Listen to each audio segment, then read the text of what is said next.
আচ্ছা, মাঝে মধ্যে হয় না, এই কালকে থেকে আমি সব ছেড়ে দিব, কালকে থেকে আমি 5 ওয়াক্ত নামাজ পড়বো, এগুলো বাদ ওগুলো বাদ, ওগুলো হয় না?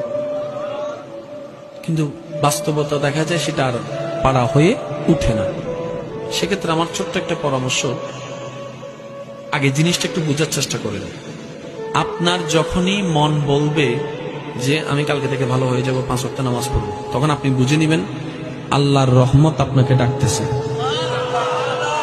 এটা কিন্তু 2 দিন আগেও আপনার কাছে আসেনি, ফিরে এখন আসলো কেন? তাহলে আপনাকে বুঝতে হবে এটা আপনার রব আপনাকে ডাকতেছে। মা গাররাকা বিরাব্বিকাল কারীম, বান্দা আয়। কারণ রব তো সরাসরি কারোর সাথে কথা বলবে না। রব কি করে? ওই অন্তরের মধ্যে জানাই দেয়, বান্দা মা গাররাকা বিরাব্বিকাল কারীম আয়। তখন কিন্তু আপনার সেই ইচ্ছাটা জাগে। এবার আপনি এই ইচ্ছায় সাড়া দিলে রাগ করবে কে? শয়তান। এবার শয়তান এখানে একটা ট্রিক খেলে,